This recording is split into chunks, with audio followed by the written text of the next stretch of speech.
Hello बच्चों, मैं स्मिता बिजलवान स्वागत करती हूँ आपका आईसीटी वर्चुअल क्लासरूम में। आशा करती हूँ आप सभी स्वस्थ होंगे और अच्छे से अपनी पढ़ाई कर रहे होंगे। बच्चों, आज हम पढ़ने जा रहे हैं क्लास 8 की साइंस। और क्लास 8 साइंस में हमारा चैप्टर चल रहा था कंबशन एंड फ्लेम, यानी कि दहन और ज्वाला। इसी चैप्टर को आगे हम आज कंटिन्यू करेंगे। तो चलिए एक बार रिवाइज कर लेते हैं कि लास्ट लेक्चर में हमने क्या क्या टॉपिक पढ़े थे। तो चलिए बच्चों, लास्ट लेक्चर में हमने बात की थी दहन के बारे में। दहन क्या है? दहन एक रासायनिक प्रक्रिया है जिसमें कोई पदार्थ ऑक्सीजन के साथ प्रतिक्रिया करके ऊष्मा और प्रकाश उत्सर्जित करता है। ठीक है। अब दहन किसका किया जाता है? दहनशील पदार्थ का ही किया जाता है। या हम कह सकते हैं कि जिन पदार्थों का दहन किया जाता है उन्हें दहनशील पदार्थ कहते हैं। या हम ये भी कह सकते हैं कि केवल दहनशील पदार्थ का ही दहन किया जा सकता है। ठीक है, तो दोनों एक ही चीज है, दोनों ही करेक्ट है। फिर हमने बात की थी कि दहन के दौरान कभी कभी ज्वाला या चमक के रूप में प्रकाश भी उत्पन्न होता है। ठीक है, मोस्ट ऑफ द टाइम आपको ये देखने को मिलेगा कि ज्वाला और चमक उत्पन्न हो रहे हैं। ठीक है, चलिए फिर हमने बात की थी कि ऑक्सीजन बहुत ज्यादा आवश्यक होता है दहन की प्रक्रिया के लिए। ठीक है, बिना ऑक्सीजन के दहन की प्रक्रिया नहीं हो सकती। ठीक है, यानी कि कोई भी दहन की प्रक्रिया हो बिना ऑक्सीजन के नहीं हो सकती। तो इसका एग्जाम्पल हमने यहाँ पर पढ़ लिया था। फिर हमने बात की थी दो तरह के पदार्थ हमारे पास होते हैं, एक होते हैं दहनशील और एक होते हैं गैर दहनशील। अब आप खुद से डिफरेंशिएट कर सकते हैं। दहनशील यानी कि जिनका दहन किया जा सकता है, जैसे कि लकड़ी, कागज, कपड़ा, ये सभी क्या है? दहनशील पदार्थ है। दूसरी ओर गैर दहनशील यानी कि जिनका दहन नहीं किया जा सकता, वे क्या क्या हो सकते हैं? जैसे कि हम कह सकते हैं कि पत्थर है, सीमेंट है, मिट्टी है, कांच है, पानी है, इन सब का दहन नहीं किया जा सकता, इसीलिए ये क्या है? गैर दहनशील है। तो दोनों समझ में आ गए, दहनशील और गैर दहनशील। फिर हमने बात की थी कि दहन के उत्पाद के बारे में बात कर रहे थे कि दहन के उत्पाद क्या क्या होते हैं। तो जैसे गैसेस, कार्बन डाइऑक्साइड, वाटर, ठीक है, हीट एनर्जी प्रोड्यूस होती है, तो ये सभी दहन के उत्पाद होते हैं। ठीक है, जैसे हम बात करें कि कोई फ्यूल है हमारा, जैसे मीथेन, आपने सुना होगा मीथेन गैस।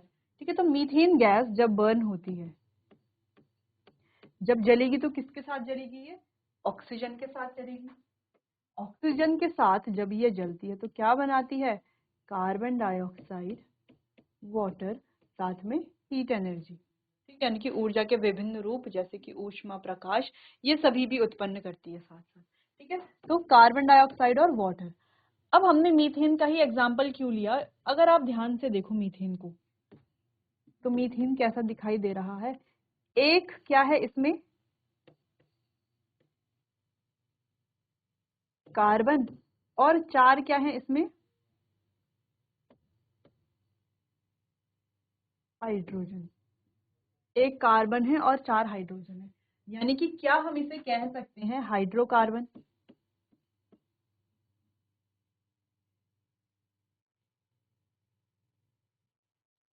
जो किससे मिलकर के बनता है? हाइड्रोजन और कार्बन से मिलकर के बनता है। यानी कि हाइड्रोकार्बन वो कंपाउंड, वो यौगिक जो हाइड्रोजन और कार्बन से मिलकर के बनते हैं, उन्हें हाइड्रोकार्बन कहा जाता है। अब ज्यादातर जो हमारे दहनशील पदार्थ है जिनका हम उपयोग करते हैं, ज्यादातर ज्यादातर क्या होते हैं? हाइड्रोकार्बन होते हैं। अब जब ज्यादातर हाइड्रोकार्बन होते हैं तो जब वो जलेंगे तो सेम चीजें ही तो प्रोड्यूस करेंगे, एक जैसी चीजें, है ना। कुछ कुछ डिफरेंट भी करते हैं, लगभग एक जैसी चीजें ही, जैसे कार्बन डाइऑक्साइड, वाटर, ये सारी चीजें ही प्रोड्यूस करते हैं। तो इसीलिए एक रिएक्शन में हमने इसे समझ लिया। फिर हमने दहन के प्रकार के बारे में बात की। तो तीन प्रकार के दहन हमारे पास हैं। ठीक है, दहन के प्रकार कौन कौन से? एक है तीव्र दहन, स्वतः दहन और विस्फोट। ठीक है, तीव्र दहन कौन सा दहन है? जहां पर क्या होता है? कम समय में बड़ी मात्रा में ऊष्मा और प्रकाश निकलता है। कम समय में बड़ी मात्रा में, ये कैसा होता है? बहुत तेजी से ये होता है। जैसे हम कहें एलपीजी का जलना, जो घरों में हम गैस चूल्हा उपयोग करते हैं, उसमें एलपीजी गैस होती है, उसका जलना, तो वो भी क्या है? तीव्र दहन है। बिल्कुल तीव्र दहन है। ठीक है, तो तीव्र दहन जैसे कि एलपीजी का जलना ये हो गया। अच्छा, तीव्र दहन के लिए हमें बाहरी ऊष्मा यानी कि एक्सटर्नल हीट की आवश्यकता होती है। अब आपने देखा होगा गैस ऑन करते ही गैस जलने थोड़ी ना लगता है, उसमें आपको कोई ना कोई एक्सटर्नल हीट यानी कि जैसे माचिस से, लाइटर से आप कोई ना कोई एक्सटर्नल हीट आपको देनी पड़ेगी, फिर जा करके वो जलेगा। नहीं तो गैस ऐसे ही निकलती रहेगी, पूरे रूम में फैल जाएगी। जब तक आप उसे वो एक्सटर्नल हीट ना दे दें तब तक वो नहीं जलेगा। ठीक है, और कब तक जलेगा? जब तक पूरा ईंधन समाप्त नहीं हो जाता। जब तक जैसे गैस हमने ऑन किया और वो गैस कब तक जलता रहेगा? जब तक वो सिलेंडर पूरा खत्म नहीं हो जाता। ठीक है, या हम कह सकते हैं कि जब तक हमने खुद से उसे ऑफ नहीं किया गैस को, तब तक वो क्या होगा? जलता रहेगा, यानी कि वो कंटिन्यू बर्न करता रहता है। तो ऐसे कंबशन को कहा जाता है रैपिड कंबशन या तीव्र दहन। जैसे कैंडल की बात कर लेते हैं, तो मोमबत्ती हमने जलाई। अब जलाई कैसे? क्या मोमबत्ती हम जैसे हम खरीद करके लेके आए मोमबत्ती को, ठीक है, इस तरीके से ये हमारे पास मान लेते हैं मोमबत्ती है। ठीक है, ये उसकी क्या है? चलो, ये मोमबत्ती है, अभी ये जल नहीं रही है। तो अगर हम इसे मार्केट से ऐसे खरीद करके लेकर के और ऐसे रख दी हमने, तो क्या ये जल जाएगी? नहीं जलेगी ना। हमें किसी माचिस की मदद से, ठीक है, या किसी भी एक्सटर्नल हीट की मदद से क्या करना पड़ेगा? इसे जलाना पड़ेगा, फिर ये जलेगी, है ना। तो यहाँ पर जरूरी है रैपिड कंबशन में यानी कि तीव्र दहन में एक्सटर्नल हीट। अब एक्सटर्नल हीट देते हैं, इसे जला लेते हैं मान लो, तो इस तरीके से ये जलना शुरू कर देगी। अब कब तक जलती रहेगी? देखो,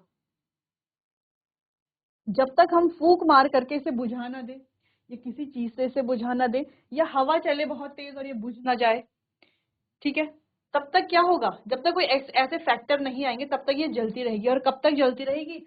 जब तक ये जल करके पूरी क्या हो जाएगी, लास्ट में इस तरीके से छोटी सी हो जाएगी, तब तक ये जलती रहेगी। जब तक पूरी कैंडल क्या हो जाती है, मेल्ट नहीं हो जाती, पिघल नहीं जाती, तब तक ये पूरी जलती रहेगी। ठीक है, तो एक बार अगर ये जलना शुरू कर दे तो कंटिन्यू बर्न होती रहेगी जब तक फ्यूल खत्म ना हो जाए। ठीक है, बस क्या करना है, अगर हम इसे फूंक मार करके या इसे खुद से बुझा करके या तेज हवा में इसे रख करके, ये जो एक्सटर्नल फैक्टर है जब तक इनसे ना बुझा दे तब तक जो है ये अपने आप पूरी कंटिन्यू जलती रहेगी। ठीक है, तो ये होता है रैपिड कंबशन। क्लियर है? एग्जाम्पल भी आपने देख लिए हैं। दूसरा है हमारे पास स्पॉन्टेनियस कंबशन, जिसको हम कहते हैं स्वतः दहन। अब ये जो स्वतः दहन है, जैसे कि आप देख पा रहे हो, ये क्या है? फॉस्फोरस है, जो रूम टेम्परेचर पर आते ही अपने आप ही जलने लग जाता है। ठीक है, तो क्या होता है, यहाँ पर देखो, यहाँ पर किसी बाहरी ऊष्मा की आवश्यकता है ही नहीं। जब कोई चीज अपने आप ही जल रही है, जैसे मान लो हमने कहा कि कैंडल अपने आप ही जल रही है, तो उसको बाहरी ऊष्मा की आवश्यकता नहीं है अगर वो अपने आप ही जल रही है। तो लेकिन कैंडल को तो आवश्यकता होती है, इसलिए वहां पे तीव्र दहन होता है। लेकिन अगर हम बात करें यहाँ पर फॉस्फोरस की, तो फॉस्फोरस अपने आप ही जलने लगता है। ठीक है, बिना किसी हीट के, बिना किसी एक्सटर्नल हीट के। तो फॉस्फोरस में क्या हो रहा है? स्वतः दहन यानी कि स्पॉन्टेनियस कंबशन हो रहा है। तो ऐसा कंबशन जो अपने आप ही बिना किसी बाहरी ऊष्मा की आवश्यकता के बिना ही प्रकाश और ऊष्मा उत्पन्न होती है, उसे कहा जाता है स्पॉन्टेनियस कंबशन, या हम कहें स्वतः दहन। एग्जाम्पल भी हमने देख लिए हैं। और नेक्स्ट है हमारे पास विस्फोट। विस्फोट में क्या है बच्चों? देखो, विस्फोट में भी एक्सटर्नल हीट देनी पड़ती है। जैसे आप पटाखों का एग्जाम्पल ले लो, तो पटाखे जब आप जलाएंगे तो पटाखे ऐसे आप लेकर के आएंगे मार्केट से और रख देंगे, तो ऐसे ही वो ब्लास्ट नहीं होंगे, ऐसे ही तो वो एक्सप्लोड नहीं करेंगे। तो क्या करना पड़ता है आपको? कोई एक्सटर्नल हीट या प्रेशर उसको देना पड़ता है, जिससे वो जलने लगते हैं। ठीक है, तो पटाखों की बात करें तो वहां पर होता है एक्सप्लोजन। यहाँ पर तीन चीजें प्रोड्यूस होती हैं। जैसे हमने, अगर हम बात करें तीव्र दहन में, तो तीव्र दहन में हीट और लाइट प्रोड्यूस हो रही थी। स्वतः दहन में भी हीट और लाइट प्रोड्यूस हो रही थी। लेकिन यहाँ पर बच्चों हीट और लाइट तो प्रोड्यूस होते ही हैं, उसके साथ साथ एक और इम्पॉर्टेंट चीज जो कि है साउंड। साउंड यानी कि ध्वनि, ध्वनि भी उत्पन्न होती है। जैसे आपने देखा होगा कभी पटाखे फटना, या हम कह सकते हैं डायनामाइट का फटना, ठीक, कोई ब्लास्ट होना। तो इसमें क्या होता है, हीट और लाइट तो निकलती है, जैसे हमें लाइट दिख रही है, हीट भी निकल ही रही है, साथ में निकलता है साउंड भी, ठीक है, ध्वनि भी। चलिए, तो ये बात हो गई थी। फिर हमने बात की थी कि वायु की आपूर्ति की, सही, वायु आपूर्ति की मात्रा और उत्सर्जित उत्पादों के आधार पर भी दहन को दो भागों में वर्गीकृत किया जाता है। ठीक है, यानी कि ऑक्सीजन की आपूर्ति की मात्रा के आधार पर भी, जैसे हम कहें दो दहन है, पूर्ण दहन और अपूर्ण दहन। पूर्ण दहन जहां पर ऑक्सीजन पर्याप्त मात्रा में मिल जाता है, जैसे कोई फ्यूल है उसे जलना है, उसे हमें जलाना है, तो अगर हम वहां पे अच्छी मात्रा में ऑक्सीजन उसे मिल रहा है तो वहां पर होगा पूर्ण दहन। और अगर अच्छी मात्रा में या पर्याप्त मात्रा में ऑक्सीजन नहीं मिल रहा तो वहां पर होगा अपूर्ण दहन। तो दोनों में डिफरेंस क्या है? दहन तो हो ही रहा है, लेकिन देखो पूर्ण दहन यानी कि कंप्लीट कंबशन, अच्छे से कंबशन होगा, कार्बन डाइऑक्साइड गैस प्रोड्यूस होगी। लेकिन जहां पर अपूर्ण दहन हो रहा होगा, ठीक है, यानी कि इनकम्प्लीट कंबशन हो रहा होगा, वहां पर एक बहुत ही पॉइजनस गैस जिसे हम कहते हैं कार्बन मोनोऑक्साइड गैस प्रोड्यूस होती है। ठीक है, तो दोनों में यही डिफरेंस है। अच्छा, इसके अलावा यहाँ पर कार्बन डाइऑक्साइड प्रोड्यूस होती है, वाटर, हीट, लाइट, ठीक है, जबकि यहाँ पर कार्बन मोनोऑक्साइड, इसके अलावा कालिक, ठीक है, तो काला काला भी हो जाता है। आपने देखा होगा, जैसे आपने देखा है गैस कभी तो अच्छे से जलता है, ठीक है, तो वहां पर कोई भी कालिक उत्पन्न नहीं होती है। जब क्या है, वो अच्छे से नहीं जल पाते, कोई डिस्ट्रैक्शन, कोई डिस्टरबेंस आ जाती है, तो वहां पे जो है काला बर्तन जो है वो काले होने लगते हैं। ठीक है, तो क्या हो गया, वहां पर इनकम्प्लीट कंबशन हो रहा है, जिस वजह से कालिक उत्पन्न हो रही है। बाकी तो सेम चीजें हैं, वाटर, हीट, लाइट, ये सारी चीजें प्रोड्यूस होती है। फिर हमने दहन के पदार्थ के बारे में बात कर ली थी, दहनशील, गैर दहनशील। अब हमें बात करनी है दहन के लिए आवश्यक शर्तें जो हैं। चलो, तो यहाँ से स्टार्ट करते हैं। अब जैसे कि बहुत सारे टॉपिक हमने कंप्लीट कर लिए हैं, ठीक है, यहाँ उन टॉपिक्स में एक बात हमने ये भी बात की कि दहन के लिए क्या चाहिए, कोई दहनशील पदार्थ होना चाहिए। जैसे हम कहें कि कांच में या पानी में दहन करना है, तो ये पॉसिबल ही नहीं है, क्योंकि दहन कांच का, पानी का, मिट्टी का, सीमेंट का, पत्थर का, इनका तो दहन होता ही नहीं है, तो वहां पे दहन हम कर ही नहीं सकते हैं।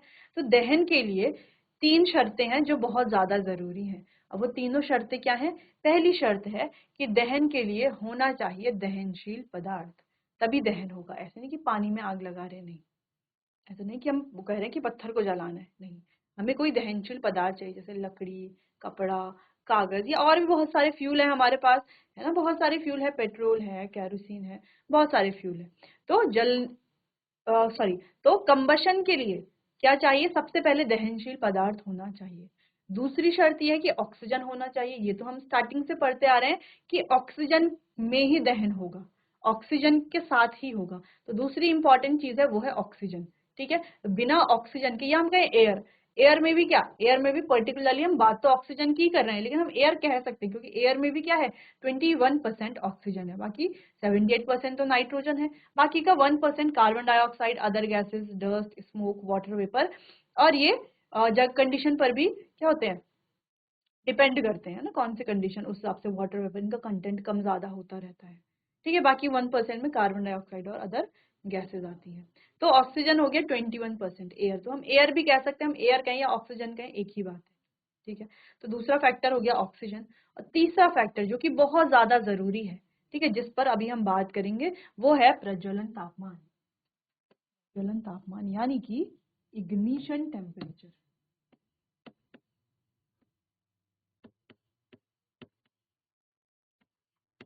अब ये इग्निशन टेम्परेचर है क्या? अब आप कहेंगे बाकी दो फैक्टर तो हमने सुने हैं कि दहनशील पदार्थ चाहिए तभी दहन होगा, है ना, दहन केवल तभी संभव है जब पदार्थ दहनशील हो। ठीक है, दूसरा है ऑक्सीजन भी चाहिए, समर्थन करता है ना, क्योंकि ये सपोर्ट करता है बर्निंग में, कौन? ऑक्सीजन। ठीक है, तो चले, दहन के लिए दहन समर्थक, उदाहरण के लिए ऑक्सीजन या वायु की पर्याप्त आपूर्ति आवश्यक है। तो पर्याप्त मात्रा में चाहिए तभी कंप्लीट कंबशन होगा, नहीं तो अधूरा दहन होगा, अपूर्ण दहन होगा, कार्बन मोनोऑक्साइड गैस प्रोड्यूस होगी। ठीक है, चलो, दो फैक्टर तो समझ में आ गए। तीसरा है इग्निशन टेम्परेचर, या हम कह रहे हैं प्रज्वलन तापमान। ये प्रज्वलन तापमान है क्या? प्रज्वलन तापमान है वह न्यूनतम तापमान जिस पर कोई पदार्थ आग पकड़ता है। ठीक है, जैसे हम कहें दो चीजें हमारे पास, एक है लकड़ी, लकड़ी क्या है बच्चों? लकड़ी भी एक फ्यूल है। दूसरा अगर हम बात करें मिट्टी के तेल की, जिसको हम कैरोसिन ऑयल भी कहते हैं, है ना, मिट्टी के तेल पे जैसे ही हम माचिस डालते हैं, मिट्टी का तेल तुरंत जलने लग जाता है। हम कह सकते हैं कि यहाँ पर रैपिड कंबशन हो रहा है। मिट्टी के तेल के अलावा एक और अभी हमने पढ़ा था एलपीजी गैस, है ना, लिक्विफाइड पेट्रोलियम गैस है। तो क्या एक पेट्रोलियम गैस है? और कैसी पेट्रोलियम गैस है? जैसे ही हम माचिस लेकर के जाते हैं, ये गैस जो है तुरंत जलने लगती है ना। अब दोनों ही फ्यूल हैं, दोनों ही जलते हैं, दोनों दहनशील पदार्थ हैं, दोनों ही ऑक्सीजन की प्रेजेंस में जलते हैं। लेकिन अगर हम दोनों के इग्निशन टेम्परेचर की बात करें, प्रज्वलन तापमान की बात करें, तो दोनों का जो प्रज्वलन तापमान है काफी डिफरेंट है, ठीक है, काफी अंतर है दोनों के प्रज्वलन तापमान पे। अब आप कहेंगे कैसे अंतर है तो दोनों फ्यूल ऑक्सीजन के साथ ही जलेंगे, प्रज्वलन तापमान से क्या फर्क पड़ता है? देखो, अब एलपीजी को जैसे मान लो ये माचिस की तीली है, ये हमने जला ली है, ये दूसरी माचिस की तीली, ये हमने जला ली है। जब ये माचिस की तीली हम एलपीजी के पास लेकर के जाएंगे तो ये तुरंत जलना शुरू कर देगा, ठीक है। वहीं अगर ये जो माचिस की तीली हम लकड़ी के पास लेकर के जाएंगे तो क्या लकड़ी तुरंत जलती है? क्या आपने देखा है कभी लकड़ी को तुरंत जलते हुए? जैसे केरोसिन ऑयल, एलपीजी, पेट्रोल तुरंत जलते हैं, क्या लकड़ी वैसे जलती है? नहीं जलती है। लकड़ी को थोड़ा देर के लिए आग के ऊपर रखना पड़ता है ना। आग के ऊपर क्यों रखना पड़ रहा है? जब हम लकड़ी को थोड़ा देर के लिए आग के ऊपर रखते हैं तो वो पहुंच जाती है अपने इग्निशन टेम्परेचर तक। जब वो अपने इग्निशन टेम्परेचर तक पहुंचती है उसके बाद ही जलना शुरू करती है, ठीक है। यानी कि इग्निशन टेम्परेचर क्या है? वह न्यूनतम तापमान जिस पर कोई पदार्थ आग पकड़ता है। अब अलग अलग जो पदार्थ हैं उनका अलग अलग इग्निशन यानी कि प्रज्वलन तापमान होता है। जैसे अगर हम इन दोनों केसेस की बात करें तो एलपीजी का प्रज्वलन तापमान बहुत ज्यादा कम होता है, जिस वजह से वो बहुत आसानी से आग पकड़ लेता है, जबकि लकड़ी का प्रज्वलन तापमान बहुत ज्यादा होता है जिससे कि वो आसानी से आग नहीं पकड़ता। इसीलिए लकड़ी को पहले उसके प्रज्वलन तापमान तक पहुंचाना पड़ता है, फिर वो जलना शुरू करता है, ठीक है। तो इग्निशन टेम्परेचर इसीलिए बहुत जरूरी है। कोई पदार्थ तुरंत तो जलेगा ही नहीं, वो पहले अपने इग्निशन टेम्परेचर तक पहुंचेगा फिर जलेगा। क्लियर है? चलो, तो वह न्यूनतम तापमान जिस पर कोई पदार्थ आग पकड़ता है और हवा की उपस्थिति में जलता है उसे उसका प्रज्वलन तापमान कहा जाता है। इसको किंडलिंग तापमान भी कहा जाता है। तो ये किसी का ज्यादा, जिसका प्रज्वलन तापमान ज्यादा है वो देर में आग पकड़ेगा, जिसका प्रज्वलन तापमान कम है वो जल्दी आग पकड़ लेगा। क्लियर है? चलिए, तो ये 3 आवश्यक शर्तें हैं, ये आप नोट कर लीजिए।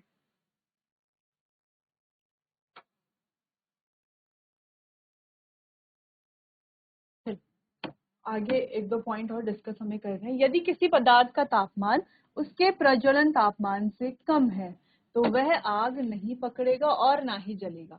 विभिन्न पदार्थों के लिए तापमान अलग अलग होते हैं। जैसे कैरोसिन, ठीक है, कैरोसिन की अगर हम बात करें, केरोसिन यानी कि मिट्टी का तेल, ठीक है, इसका प्रज्वलन तापमान लकड़ी के प्रज्वलन तापमान से कम होता है। इसका प्रज्वलन तापमान कैसा है? लकड़ी से कम है, इसीलिए आसानी से आग पकड़ लेगा, लकड़ी देर में आग पकड़ती है, ठीक है। तो वे पदार्थ जिनका ज्वलन ताप बहुत कम होता है वे आसानी से आग पकड़ते हैं। ये पॉइंट आपको नोट कर लेना है कि जिनका प्रज्वलन तापमान कम है वो आसानी से आग पकड़ेंगे। जैसे पेट्रोल है, सीएनजी है, एलपीजी है, ठीक है। और उन्हें क्या कहा जाता है? उन्हें ज्वलनशील पदार्थ भी कहते हैं, ठीक है। क्या कहलाए जाते हैं? ज्वलनशील पदार्थ कहलाते हैं। जैसे कि पेट्रोल है, अल्कोहल, एलपीजी, सीएनजी, इन सभी का प्रज्वलन तापमान कम होता है, आसानी से आग पकड़ लेते हैं। वहीं बात करें जैसे लकड़ी है, तो जिनका प्रज्वलन तापमान ज्यादा होगा वो देर में आग पकड़ेंगे, ठीक है। तो ये 3 इंपॉर्टेंट कंडीशन अब आपको ध्यान रखनी है। एक, दहनशील पदार्थ होना चाहिए। दूसरा, ऑक्सीजन होनी चाहिए, ठीक है, जो बर्निंग में क्या करे? सपोर्ट करे, समर्थन करे। और तीसरा होना चाहिए प्रज्वलन तापमान। क्लियर है? चलिए, नोट कीजिए इतना।